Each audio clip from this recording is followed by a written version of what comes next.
Now tell me, what do you remember? Memory loss or amnesia is an unusual forgetfulness. You may not be able to remember new events, recall one or more memories of the past, or maybe both. The memory loss may be for a short time and then resolved, or it may not resolve. Depending on the cause, it can get worse over time. Sometimes you can connect it to vertigo. Vertigo is a feeling of dizziness, a swimming in the head, figuratively a state in which all things seem to be engulfed in a wire pool of terror. They are connected in the most common inner ear condition that can cause vertigo, BPPV. It can cause vertigo and memory problems for patients of all ages. And now, after talking about amnesia and vertigo and the way they are connected to a memory, what is a memory? And why are we so afraid of losing it? Are we really afraid of losing it? Human memory involves the ability to both preserve and recover information we have learned or experienced. The study of human memory has been a subject of science and philosophy for thousands of years and has become one of the major topics of interest within psychology. Now, after that I've bored you with a little scientific explanation of what a memory is, let's discuss its mental meaning, which is the thing that made us who we are today.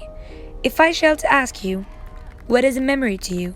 You'll probably say something from your past that you would easily remember, or memorize, or maybe something that had happened to you, that had left a strong impact on yourself, stayed there with you. But nothing distinguishes memories from ordinary memories. Only later do they become memorable by the scars they leave. And now for a second, I want you to think of a memory, whatever it is. Just think of one. It definitely happened in a place, maybe a street, or a house, or maybe a concert. But the most important part is that it had happened in a specific space, which means our memories aren't mainly measured in time, but in the space itself. If I asked you, what is your best memory? You would say it had happened maybe 3 years ago, but you would more likely remember the space that it had occurred within, sometimes with an outstanding specific details. Every corner in a house, every angle in a room, every inch of a secluded space in which we like to hide or withdraw into ourselves is a symbol of solitude for the imagination. That is to say, it is the germ of a room or of a house. It is an act of creative philosophy, a deeply original approach, and the shining example of what I think of as a literature of illumination, of vision. We must fall into an altered state of consciousness, another inhabited mental space where we might learn or experience something new. We comfort ourselves by reliving memories of protection. Something closed must retain our memories while leaving them their original value as images, memories of the outside world, in order for us to deeply reach it to our core of mindset, our perfect house, that every small detail within it is big to us. We will never have the same tonality as those of home, and by recalling these memories we add to our store of dreams. We are never real historians, but always near poets, and our emotion is perhaps nothing but an expression of poetry that was lost. Sometimes the house of the future is better built, lighter, and larger than all the houses of the past, so that the image of the dream house is opposed to that of the childhood home. Late in life, with indomitable courage, we continue to say that we are going to do what we have not yet done. We are going to build a house. This dream house may be merely a dream of ownership, the embodiment of everything that is considered convenient, comfortable, healthy, sound, desirable by other people. It must therefore satisfy both pride and reason, two irreconcilable terms. The house shelters daydreaming. The house protects the dreamer. The house allows one to dream in peace. One must live to build one's house, and not build one's house to live in. The word might be very difficult to understand or to comprehend fully. One of the conclusions we might reach after having our fill of every kind of incident, good or bad, is that there might still be a way to live lightheartedly, not because we don't know about the unjustified pain, the miserable errors, and the imperfection of everything. But precisely because we do. We know it all so well and have had enough of ruminating on despair. We have found peace within that little piece of paper that someone wrote us 5 years ago. We have found happiness in the type of memories that we have lived. We become the sort of people who understand that rearranging the deck chairs on the Titanic would not have been a waste of time because of how nice the band would have sounded and how much time there really was, all things considered, before the icy waters started to make the ship collapse because of the moment that had been lived itself, to search for the memory within the moment that the time it shall occur within. To be fully connected with your memories is a great way for you to protect yourself from losing them. They are what make you who you are today.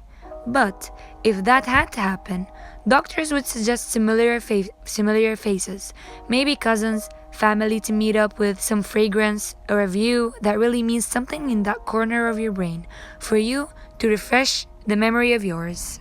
Or maybe after all, losing your memory could be a blessing. It just astonishes me how someone can start from zero and just build new memories all over again. What amazes me even more, how sometimes a sort of a vision or a memory in your head would just disappear all through your day and just appears before you go to bed. How sometimes you think that you have absolutely forgotten about something and then a small beat of music reminds you of it also all over again. Other times you would be walking and you look at the floor, it has a puddle of water. You would feel dizzy and completely forget where were you, and suddenly you snap out of it. Or you would be on a roller coaster, maybe with a whole lot of load on your mind, on your chest, and you just ride the roller coaster and you just forget about it. You would just focus on what you are currently doing based on the action itself. Now, thinking about all these memories that you have curved inside your head, can we lose it without actually forgetting it? Yes, in a way or another. The destruction of a memory. Such destruction not only shatters nations' culture and moral, but its deliberate act of eradicating a culture's memory and ultimately its existence. We look at the destruction of historical architecture during times of armed conflict, especially at the deliberate destruction of architecture as it relates to culture. It used to be said that once people start burning books, they end up burning people. But for me, the same is also true for buildings. Buildings are not political, but they are politicized by why and how they are built, regarded, and destroyed. Destroying the physical culture of people or a way of life effectively destroys the evidence that they ever existed. Losing your architectural culture means losing the memory itself, but on the other hand, not the total identity. For instance, I'm still Syrian, and there are still things that yet to remind me of my nationality every single day of my life. To sum my essay up, this is what I mean with creating your own memory up on the space it has within it. You are creating one now, you shall create one tomorrow, and forever live within one that literally makes you the person you are today.